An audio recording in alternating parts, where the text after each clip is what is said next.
Hello, everyone.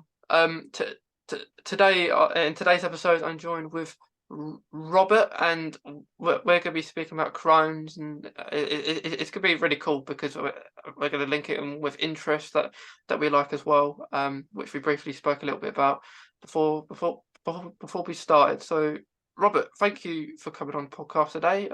Would you mind just doing a little introduction of yourself? Yeah, sure thing, Mason. Thanks very much for the introduction. I'm Robert Cowie, 37 years old.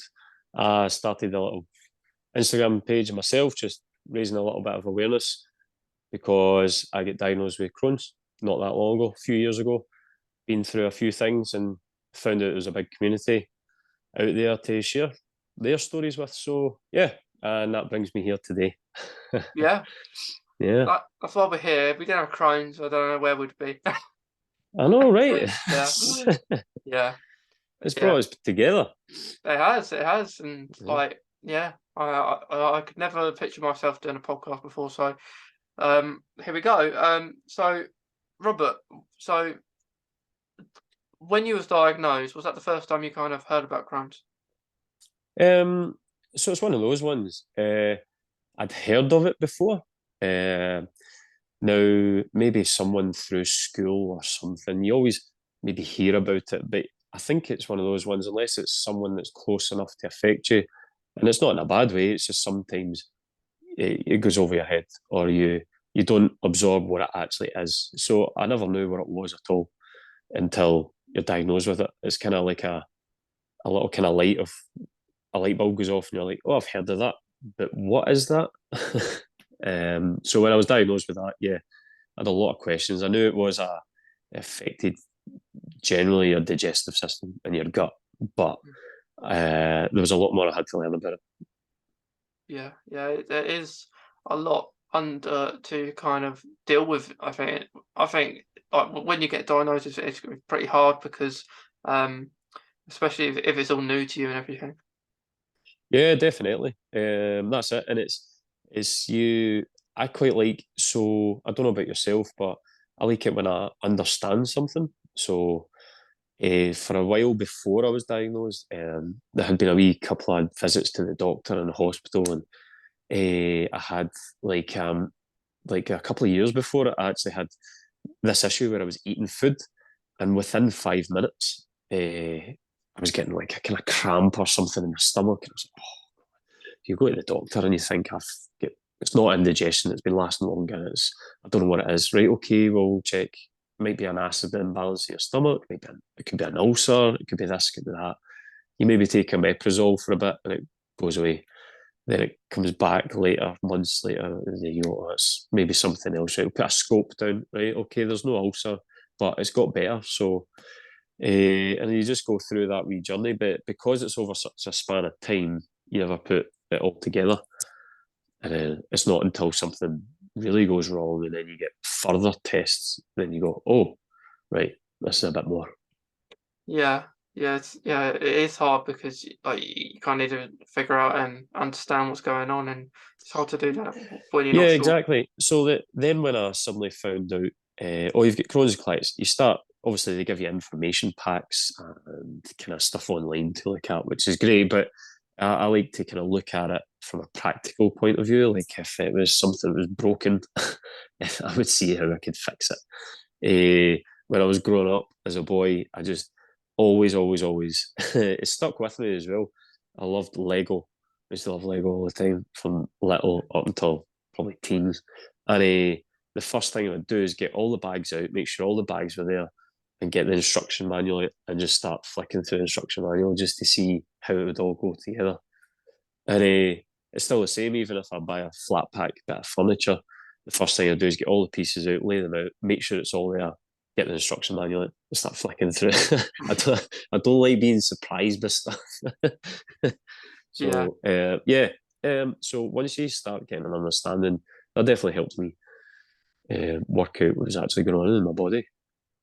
yeah. I'm the same. Like I liked like collecting like Lego and stuff as Yeah, well, and yeah, it's almost like a jigsaw puzzle in a way, like Crohn's, isn't it?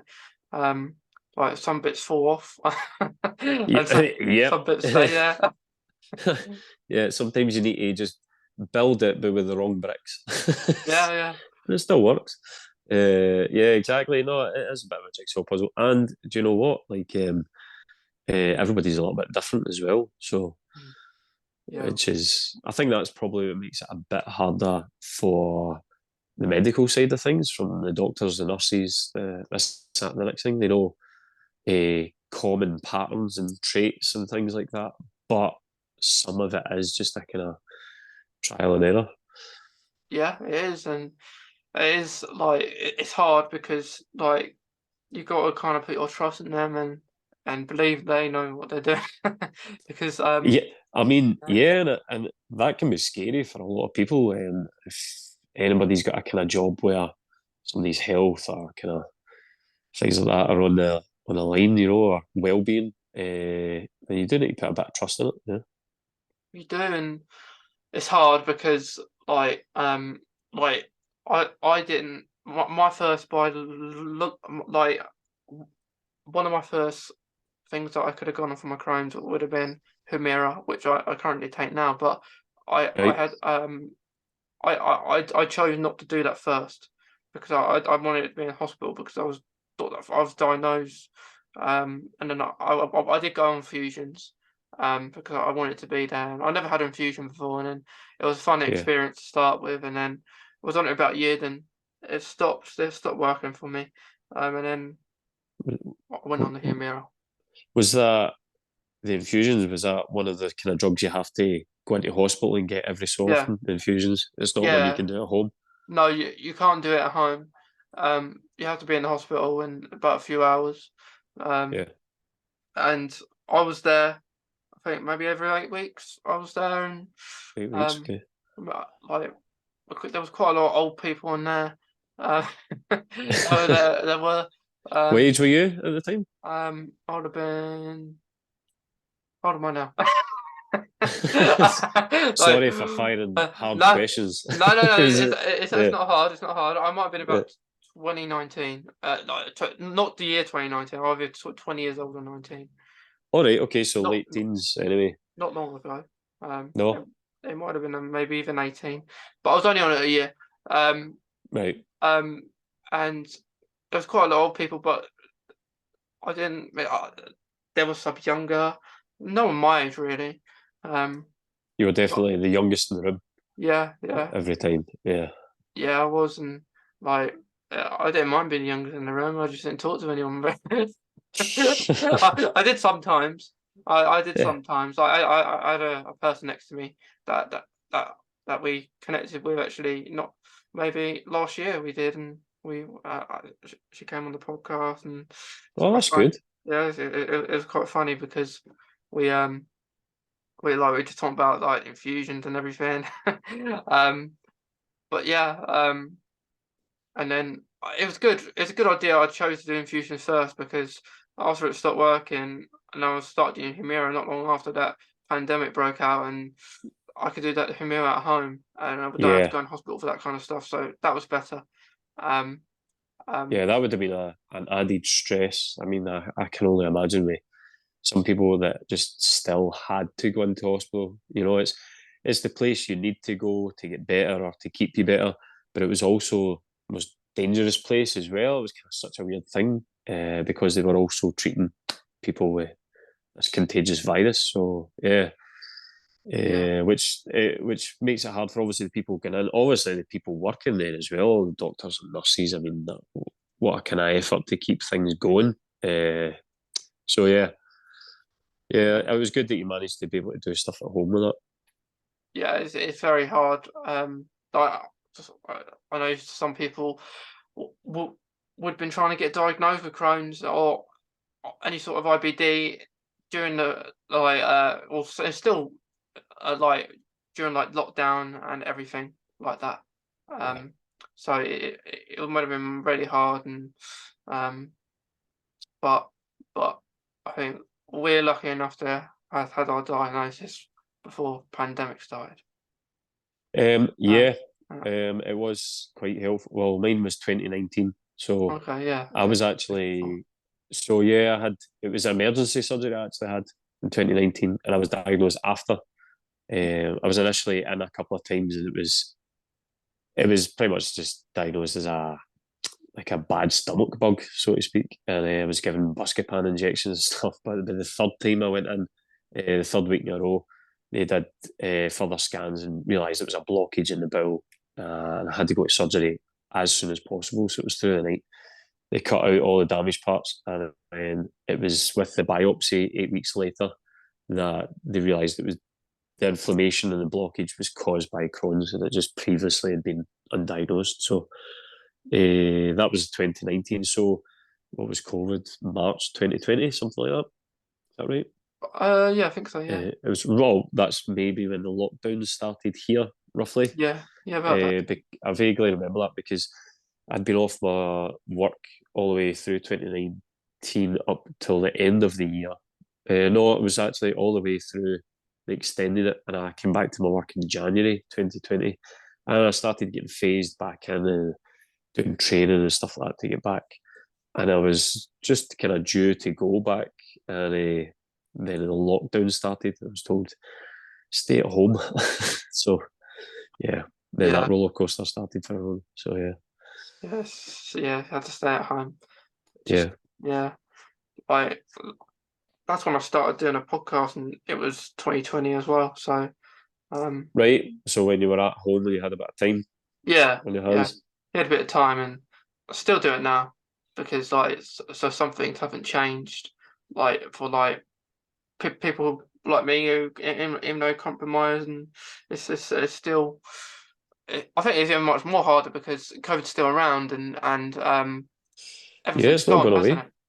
It's not going away. It's obviously maybe a lot of people have built up a bit more immunity to it, whether it's vaccinations or actually having it, stuff like that. But yeah, there's still some people that have to worry about it. I mean, that's why, like you said about the flu jab, obviously we're kind of pushed to get that every year because if we get the flu, it could be worse than just getting it. Yeah. But for the average person, with your immune system kind of lowered. So, yeah. Do you find that you still don't go out as much since COVID, or Well, are you, I are you was settled? probably, when in lockdowns, I was going out because then no one was in. It was ghost town more like, Oh because yeah, the streets were empty. Yeah, yeah, so everyone's told to stay in, and then more towards the evening time, it was good because it was nice and peaceful.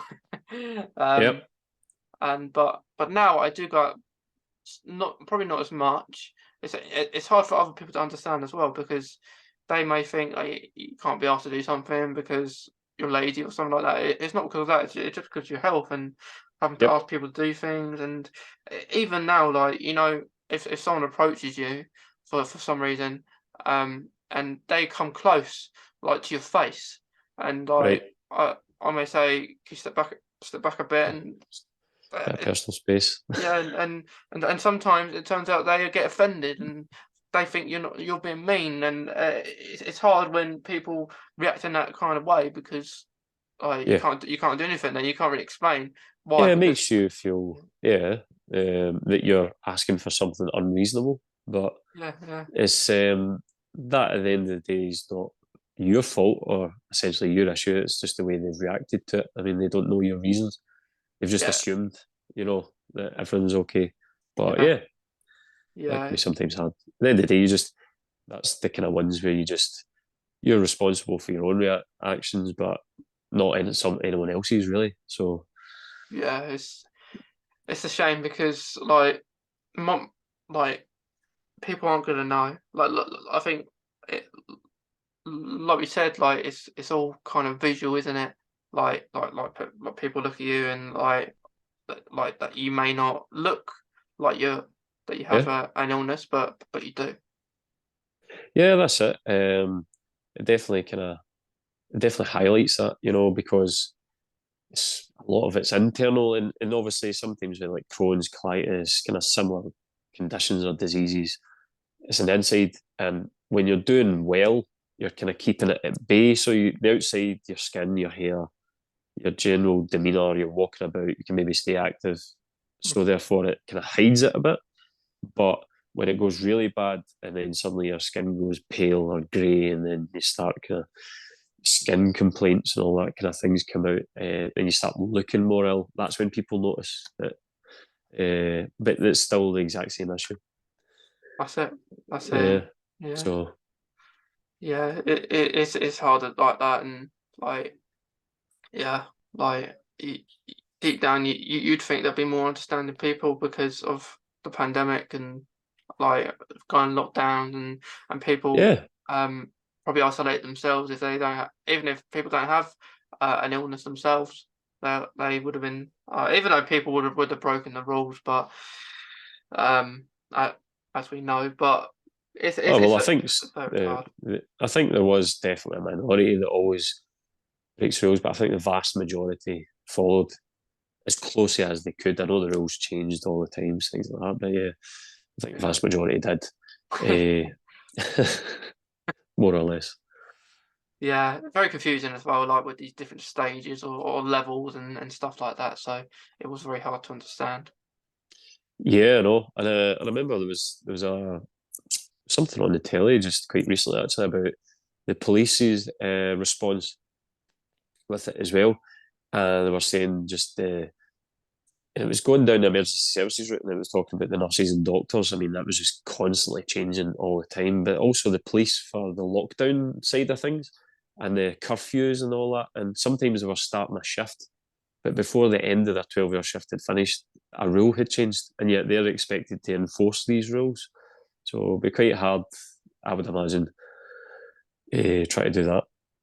Yeah, yeah, it is, it's hard, like for like the police and like people all involved around the like hospitals and stuff like that because they had a lot of work to do, and like Yeah. because not just Crohn's, I was just thought lots of other things. People will get diagnosed with other things as well because there's lots of things people can get diagnosed with out there, isn't there? So it must have Oh, been of course. Yeah. That's really it. hard. Yeah. So, like you said, maybe kind of touching back to what you said earlier, we were kind of slightly luckier to be diagnosed before, get stuff put in place, whether it's be your IBD team and things like that. They're already looking after you before it all kicked off. So it does help. Imagine just finding out through that as well. So Yeah. that would be quite hard. Yeah, yeah, and like you mentioned about like the TV, and like with mental health, I switched it off. Like when each day they were saying how many people died, and like it was quite like I didn't want to see that all the time, and I just switched it off just to like help my mental health and everything. No, there's a kind of fine line I find sometimes with the news. Like just now as well, it's a separate subject, but um, because there's obviously various news channels, there's 24-hour channels, and then also as soon as you go into social media, Facebook, Instagram, everything, there's pop-up news alerts. And at the time it was COVID, and like you said, it just starts throwing figures at you. This is how many the percentage of the population is ill. This is how many of them died. This is how many. I mean, it's all kind of drastic numbers just getting thrown at you. And it's the same just now as well. Obviously, not with that, but like with the price of everything going up, the cost of living, and this, that, and the next thing, and house rates going up, all that. It's just all important. So it's never a lot of great news of thrown at you. Yeah, it just So I makes you kind of, scared, doesn't it? yeah, Like seeing all those numbers. Um, and I think it's like well, they don't say who's like because people die every day don't they? And oh, of course, the various things, yeah. yeah, they don't have to be COVID or anything, but people die every day, and you don't see on the news every day like how many people have died a day because that would be ridiculous, wouldn't it? Exactly. It would be. Yeah, but I yeah, don't think I'd be watching that news channel no, every no, me too. No, day. no, but like it. I would watch it because at the start, pandemic, everyone was watching it. But Of then, course. but Well, as it you're was you're trying to everything, find information, aren't you? mm, That's what you're why you're watching it. yeah, and then they just overload you, and then I'll get a notification on my phone, I'm sure, anyway, so I'll be informed whatever happens, Oh regardless. yeah, somebody will let you know. Yeah, yeah, but it was like it is very isolating, isn't it? Like because having Crohn's made like when you're in a flare, you're used to kind of like lockdown kind of concepts, I think.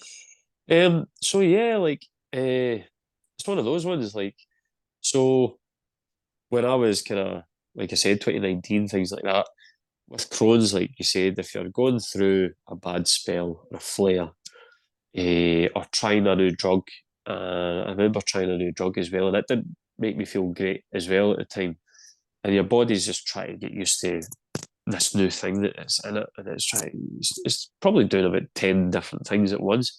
So you don't have the energy, and people are, maybe your friends or family are texting you going, "Oh, let's go out, let's go this," and you're not being rude, but you're just like, I'm not tired, I'm exhausted. Like the thought of even just getting up off this couch and getting up the stairs is actually quite daunting. So, but it's hard to explain that. And then obviously explaining that to one friend and another friend and another friend, you just feel like, oh, I don't want to talk about that anymore.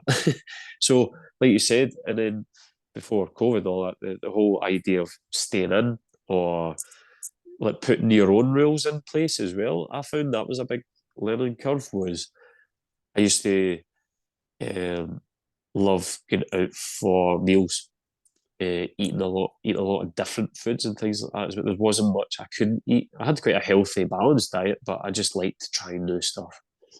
But then suddenly you go, oh God, I need to watch what I'm eating. I need to what's trigger foods, what's this, what's that. And then maybe if you're going through a flare, you think, I don't know if I want to go out because I might need to go to the toilet more often. And then that whole side of thing comes in as well. That maybe the embarrassment you might feel, even though you think everybody in the restaurant notices you going to the toilet 3 or 4 times, but in reality they probably don't. It's just in your head.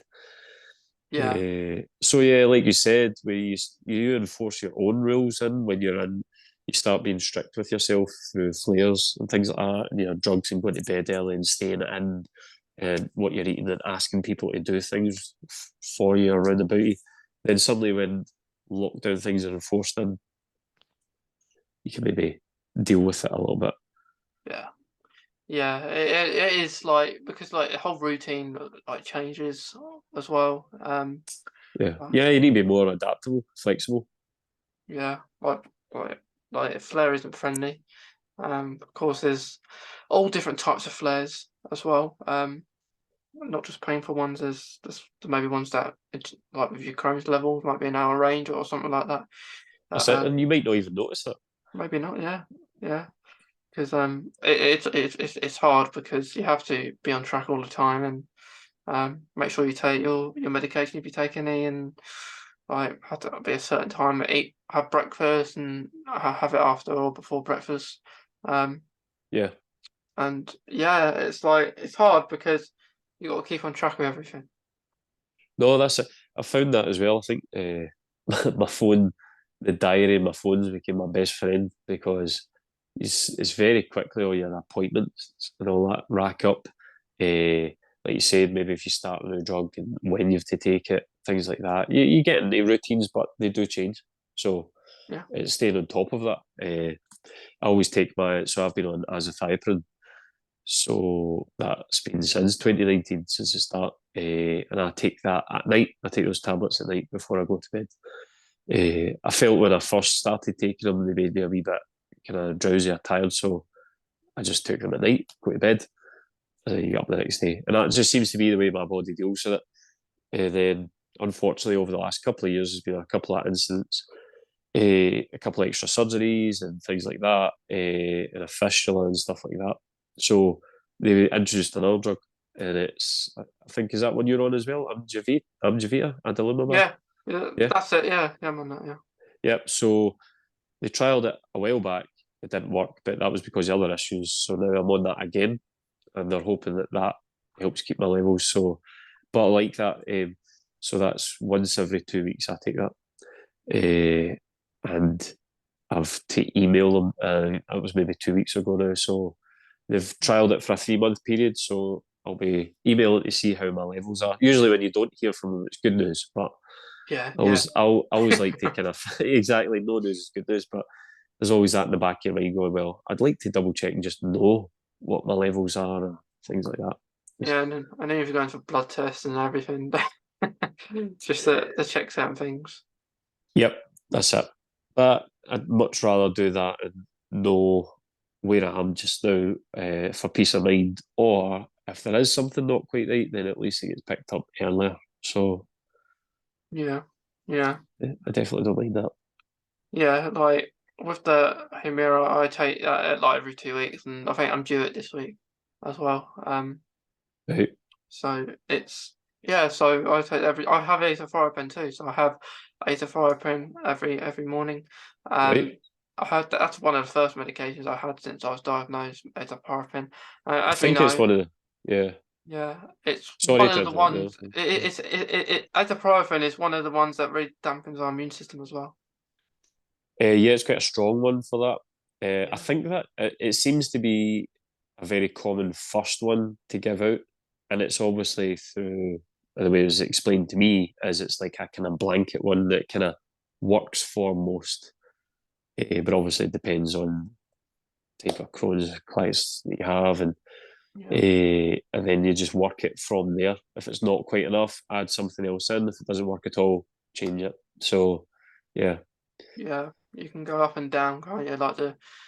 Like how high that you want it, and if you're doing all right, maybe go down low. But yeah, like that on top of maybe I buy like something like Humira, yep, because like not just Crohn's patients take that, like even maybe cancer patients can have that kind of stuff too. yeah, that's right. Of So it is tough to be on quite a lot of that medication, and I course it is. and you want it to work out for as long as possible. And like you say, it's good when you don't hear of the nurses, but like for a long period of time. But you're gonna have your maybe yeah.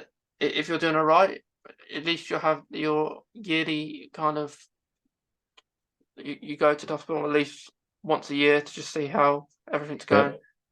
Yeah, get that big checkup. That Yeah. MOT. You book your car in for its MOT and then you book yourself in.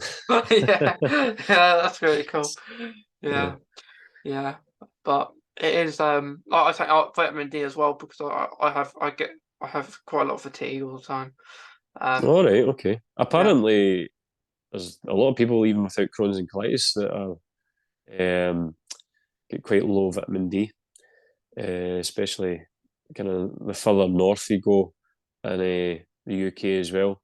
The least amount of daylight you get. yeah, So yeah, that's quite a common thing actually. yeah. I Um, was getting tired. yeah. I mean, Yeah, there's loads of reasons to get tired, but yeah, lack of sunlight's one of them as well. yeah, yeah, Yeah. I think you can ingest certain amounts of vitamin D through certain things, but I just don't know if you're that low, you can't get enough, and so like you need a supplement.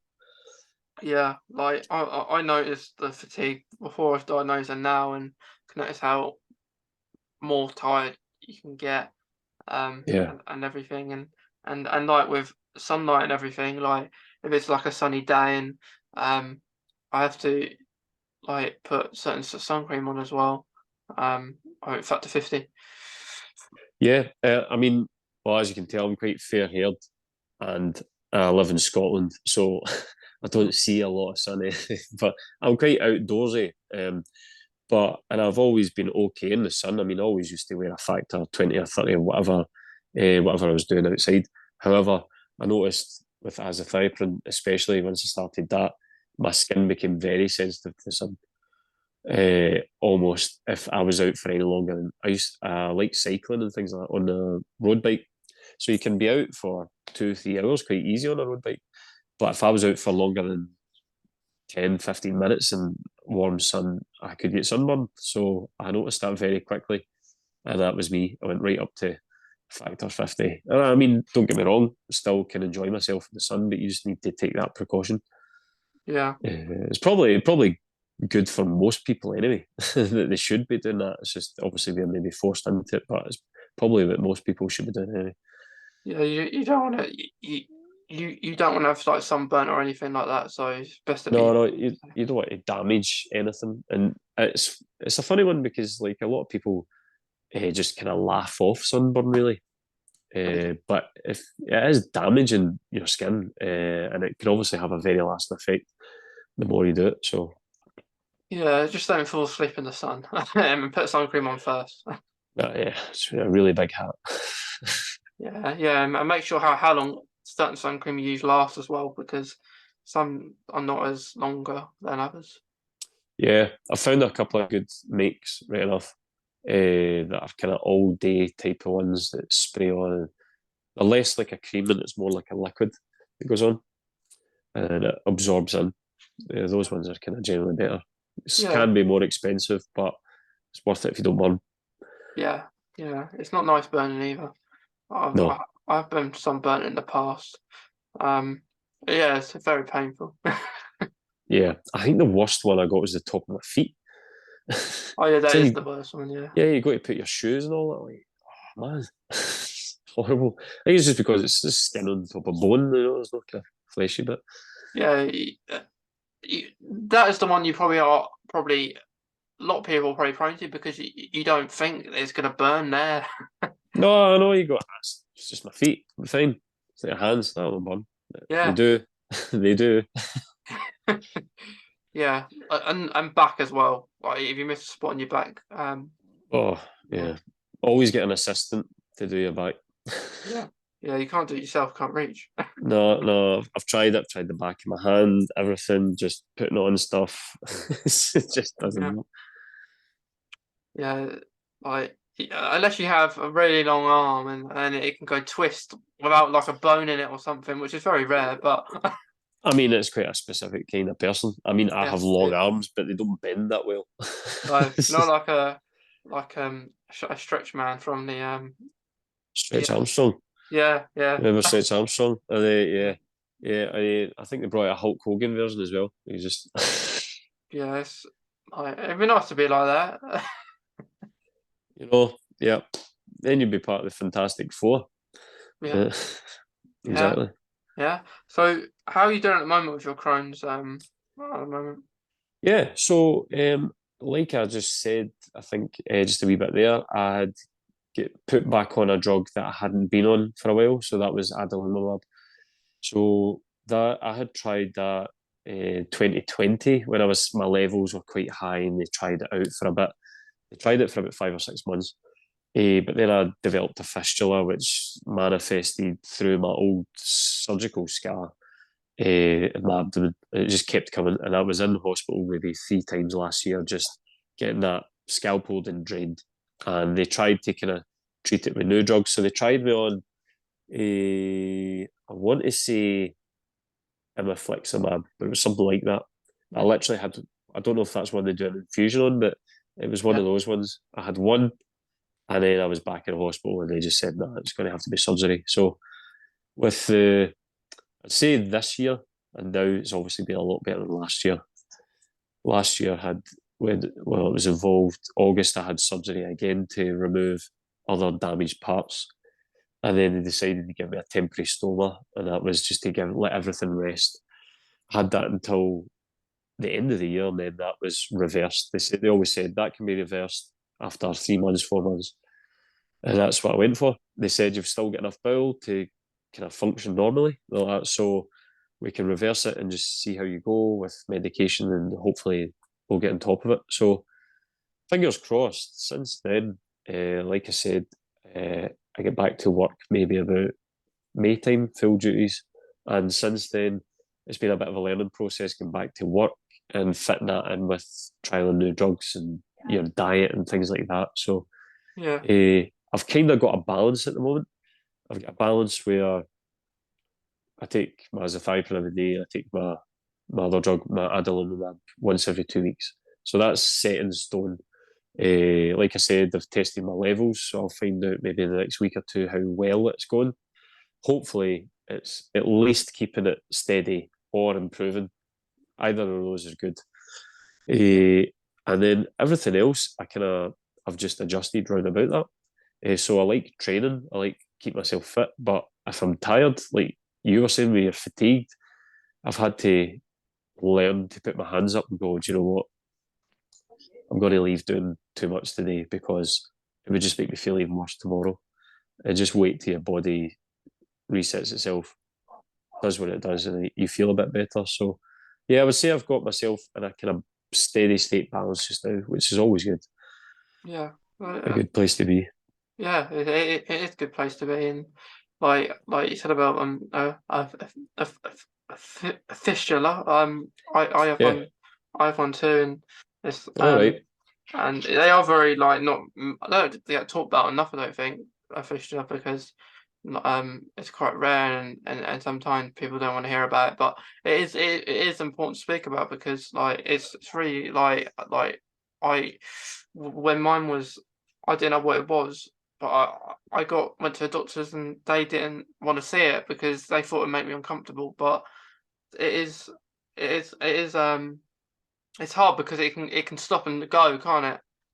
Yeah, it can be quite unpredictable. And like you were saying just there as well, some people, they don't want to talk about it either because it makes them uncomfortable or they think it makes you uncomfortable, but it's a very important thing.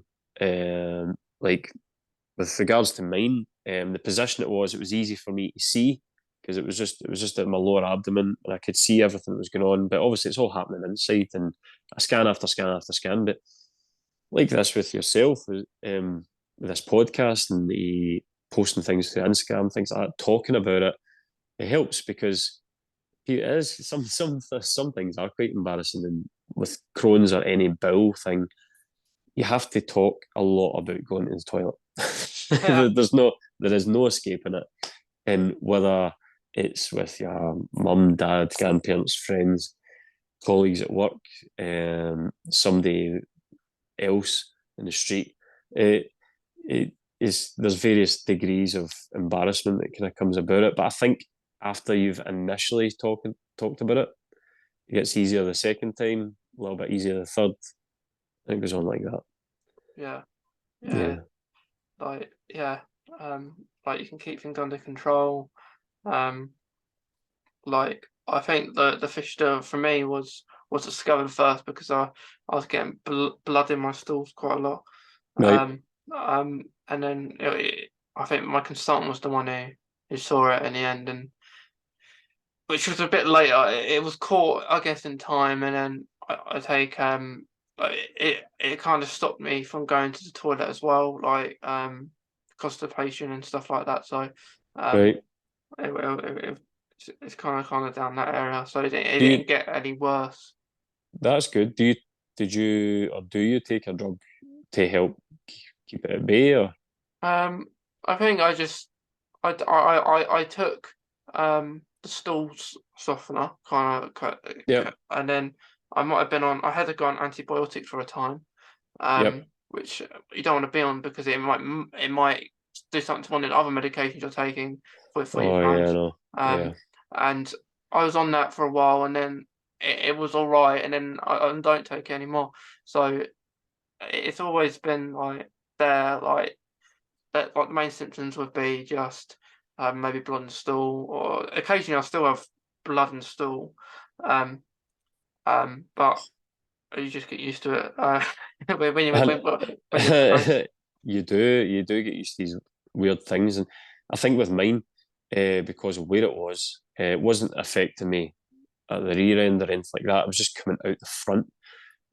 But you don't see the damage it's doing inside as well. And that's why I ended up in surgery again in the August because initially they were trying to treat it with drugs. So that's why I get put onto that Yeah, imifliximab or whatever one it was.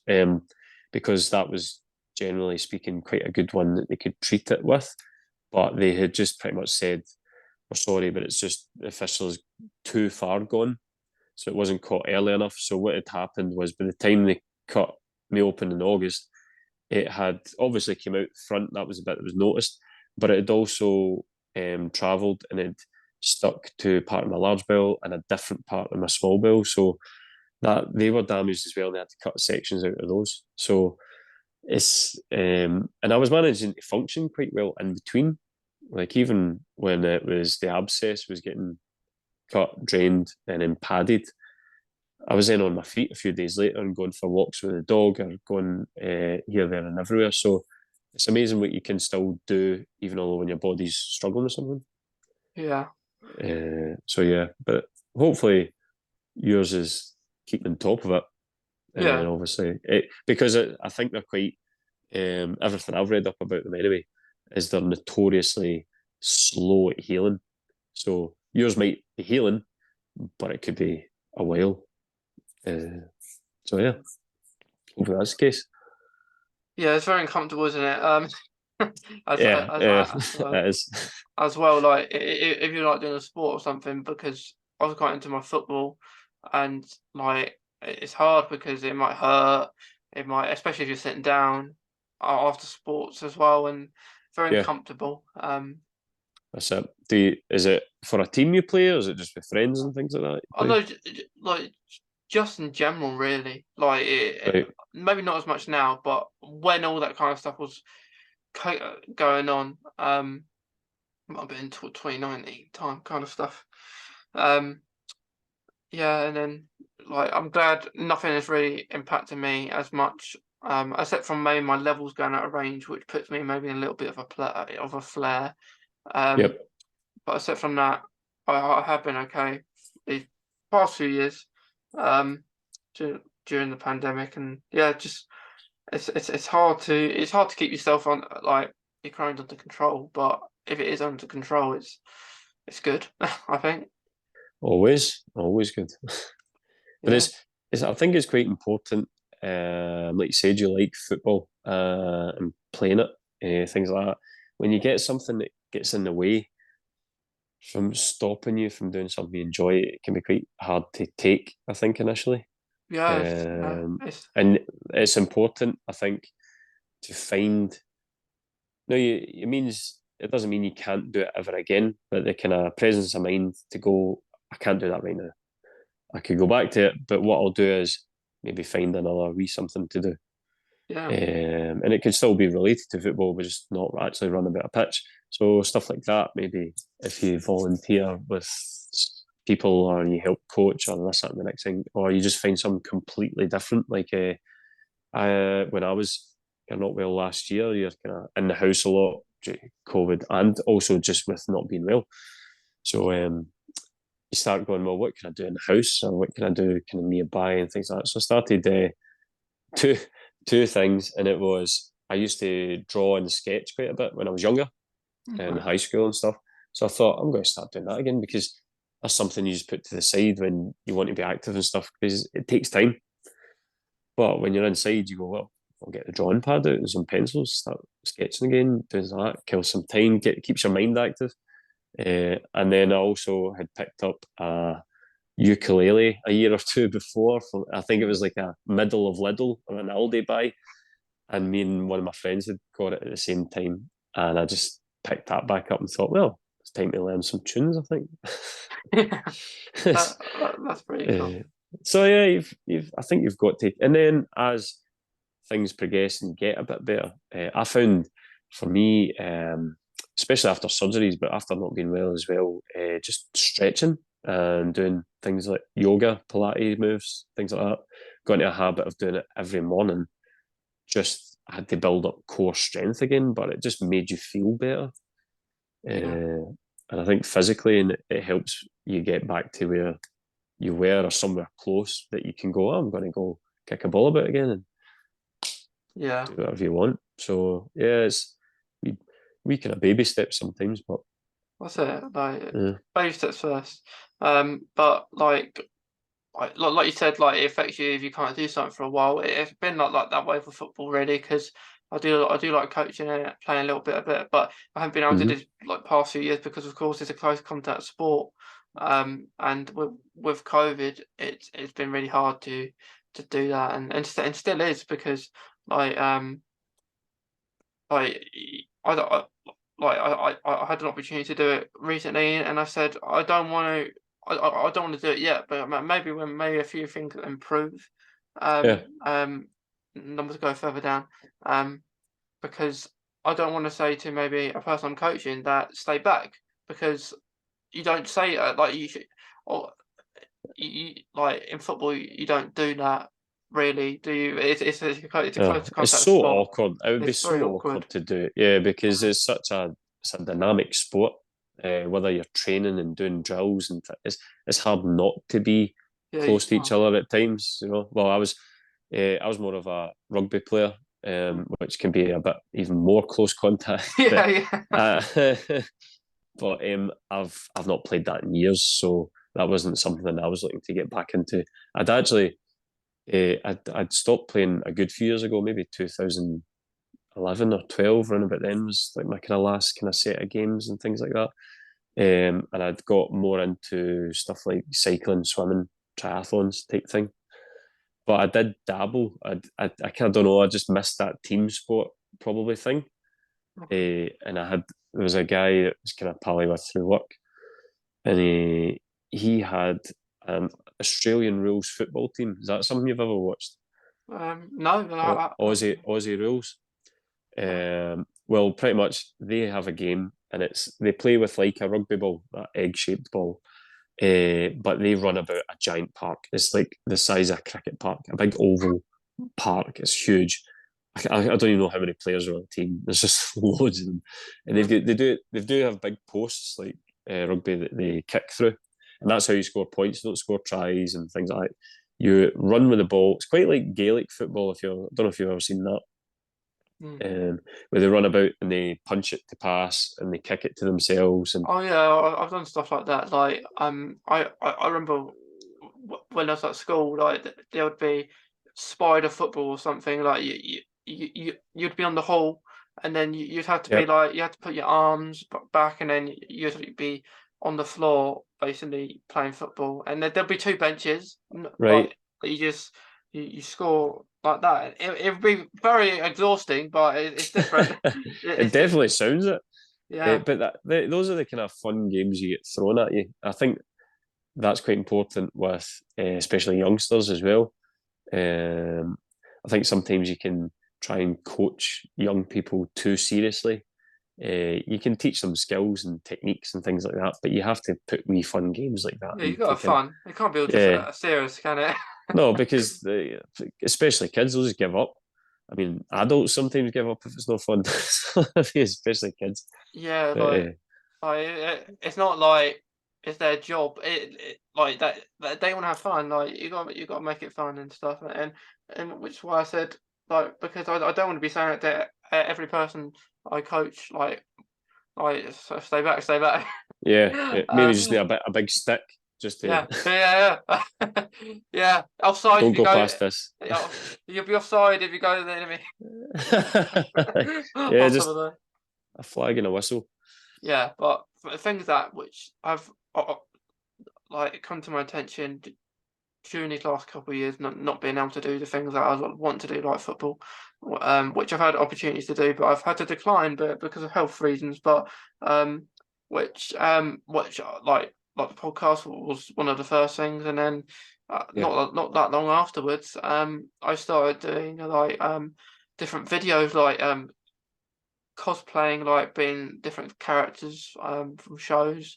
The prime right. one would be like Doctor Who because that's another interest of mine. Um, Yep. I've seen so, that on one of your other videos before you talking about it. Is yeah, that probably your kind of go-to yeah, program? Is that the one you kind of really enjoy? yeah, I do. Yeah, no, it's my main interest. If it's not football, it will be Doctor Who, and I like um doing different videos and like Yeah. acting. Who was your favourite Doctor Who so Um, far? my favorite is David Tennant, Doctor. Yeah, he's a big popular one. Is he coming back? Did I Yeah, just see that recently? yeah. David Tennant will be returning as the 14th Doctor for the 60th anniversary. So Right. that's going to be really fun. So to see him there and Yep. back because it's really cool because from the past Doctor, from words he was saying in his regeneration scene, he was Yep. saying one of the things he said is, "I know these teeth.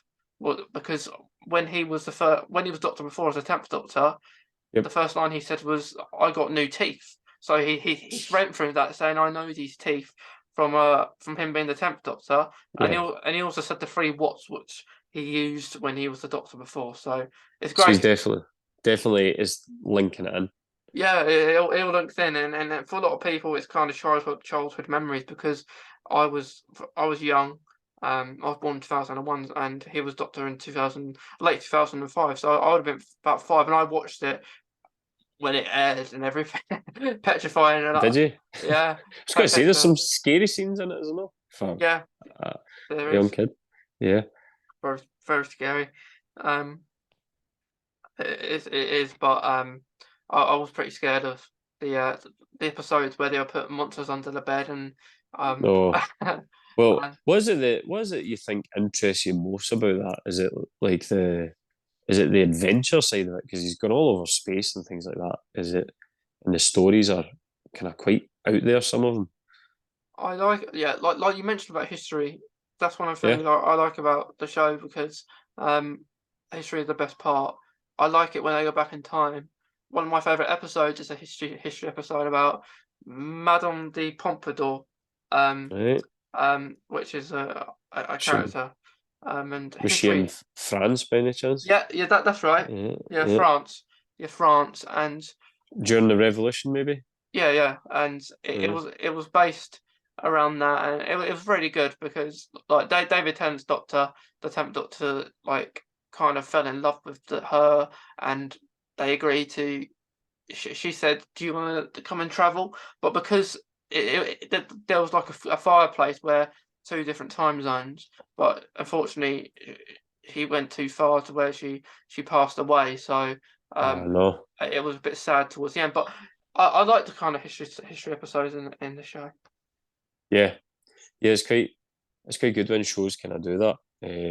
History was, oh, that was always one of my favourite subjects at school. It's kind of something I've kept going into my adulthood as well. And it can be anything. It can be from like modern history up to the kind of First, Second World Wars kind of thing. Or it can be further back, Middle Ages, ancient history. I love that as well. Even going back all the way to mankind just coming out, Homo sapiens and being hunter gatherers and just surviving day to day. And it's Yeah, crazy to think that. And you look at how we've evolved over those years into civilizations and how they get built up and then they fall, like the Roman Empire, and then it just falls and yeah, something else takes its place. So it's quite good to see. And then obviously you get TV shows like that where there's time travel and they just drop in and out of that. yeah. It's It's quite fun. I think I always enjoyed that when I was younger as well, stuff like that. yeah, And films that did that. I think maybe some of the films I watched when I was younger, they always just had dinosaurs in there at some point as well. yeah. They all proper uh, dinosaur in there, don't yeah, they? made out of plastic. It was generally made out of plasticine, and then computer graphics got a bit better. Yeah, yeah, yeah. Fortunately. No more black and white on the screen or something. All right, okay, I'm not that old. No, Come on. no. Yeah, but it is like stuff like that really impact you. Like another interest of mine, more recent this year, went to see a few locations where Doctor Who's been filmed. Um, All right, yeah. and I'm my own book, and I'm gonna go back next year to see some more. So yeah, because you go to the place, you ask. Normally, I'd go to the person asking Doctor Who film here, and they'd say, "Yeah." Yeah. Some people will inform me where it was. A place I went, give me a leaflet of all the different places where I could go. Even though I might have recognised them myself, but they're very helpful. But yeah, Right. And are you talking about like it can be certain parts of landscape or shops or streets um, and train stations, things like that? Can it be anything? These it kind of places? Or it could be like one was a beach, one was a kind of right, garden kind of place. One summer streets, yeah, summer streets, summer museums. right. Um, That's quite and interesting. yeah, Because you'll go back there and you'll see it obviously in real life, real size, but you'll be yeah, thinking of the episode you watched. Yeah, and then I'll have a picture of me, maybe in And it, my not too close, and a picture where it was actually filmed, and saying I've been there and all stuff right. like that. So you would cosplay, Yeah, so you could. yeah. I would. It's pretty good. I'll do some videos because I've got the 10th Doctor suit. So, um, and yeah, and I'm currently wanting to get a 14th Doctor suit because he's coming back. It's annoying in a way because you've got to spend more money. So, It is. That's what happens with hobbies. yeah, They- unfortunately, so it's, unfortunately, it's hard to find really exciting hobbies that are free sometimes, but yeah. yeah, and Um, I love going out into the hills. So fortunately in Scotland we've got quite a lot of mountains, and there's quite a few within an hour or two's drive. I live not far out of Glasgow in Lanarkshire, so it's not far to drive up north and get to hills. So I love that, and that is free. You know, you can roam the countryside. Anybody can. Like anyway, if you find a nice path, a canal path, forests, it doesn't matter where you walk. I think yeah, that was a big thing for me as well. Just talking about that, that's been an interest. Now that I'm fit enough to go up mountains, that's great because I love it, and it's the scenery, it's the fresh air, it's the exercise, it's the achievement. But what you see is amazing. Pictures don't do it justice. You take pictures, you come back, you show people, or you post up on Instagram, and it looks good, but when you're there, it's amazing. Uh, but even on a smaller scale, when uh, you're going through a bad flare or when I was not well or recovering from surgery, just walking was great, especially um, through like kind of woodland trails and things like that. You know, nice and flat, but it had stuff to look at, things like that. Gets you out and about. And I think, definitely. I love yeah, I walking. think a lot, like you're saying, that it works in tandem with the whole people with Crohn's, colitis, different kind of diseases, conditions that make you feel bad at times. And then COVID, when people were locked down and not allowed to go anywhere, a lot of people started walking places and visiting parks and maybe more than they used to. Yeah, But I think it's definitely an important thing. definitely. And Mm. I love walking and like doing stuff that you like. Your hobbies involve walking. Walking Yep. kind of rolls around everything right nowadays. So It's it's good good. to just Yeah, get up and walk, especially if you've got a painful fistula that you're sitting on. It's just, definitely. But you don't want to sit on it too long. definitely, you understand that, don't you? Um, but yeah. Before we finish, because I've really enjoyed speaking to you because we've learned different things about different hobbies, about Yep. journeys with Crohn's. Is there anything you want to finish up with, like any advice maybe, or anything? Um, yeah, so probably I think through experience, I'm nowhere near more knowledgeable and intelligent than the next person with Crohn's or colitis, things like that. But what it does do, it opens up the way you think about things, I think. So for me, I always had a target. I feel as if a big target of mine was getting back to work. I really enjoyed my work, things like that. But it wasn't always just the fact that I enjoyed my work. It's a job I've done for years. Being a firefighter, you feel as if you're doing something valuable for other people. And it felt kind of bad to me that I wasn't able to do that. So that was my goal, was always to get back to that. But it took a long time, took 3 years before I get back there.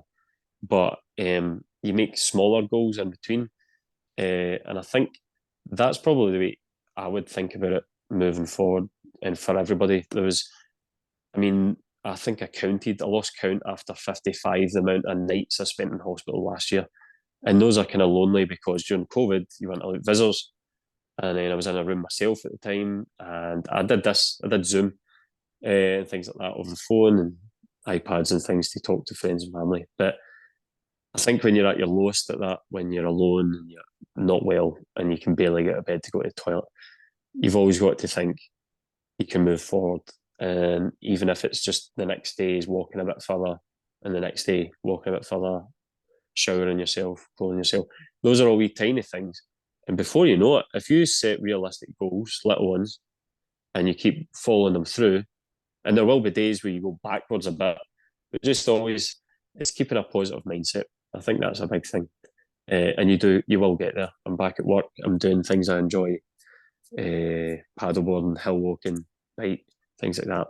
And I know there'll be days ahead that'll be tough, but I think now I know I can deal with it. So I think, yeah, there will be people out there maybe listening to this, watching you and things like that, that are at that stage, that rough stage. And that's something we can all talk about. We have all been there, and maybe at some point in the future we'll be there again, but you can't get through it. Definitely. I Yeah. completely agree with what you're saying, and thank you for like sharing that because it's very important. Um, and I'm glad that you enjoyed it, and because your first podcast, and Yeah, I know. Thanks for taking it easy on me. yeah, Yeah, no, yeah, it's it's been been good enjoyable. fun. Yeah, It's been good fun, and to I don't know watching or and seeing this episode of the podcast. I'm glad you enjoyed it as well, and maybe learned some new things as well. So thanks again. I'm glad that you enjoyed this, and yeah, you can say you've been on the yeah, podcast now. excellent. And Definitely, that's it. That's it. It's going on my CV. definitely on your CV. But thanks again. No, thanks, Mason. Thanks for having me.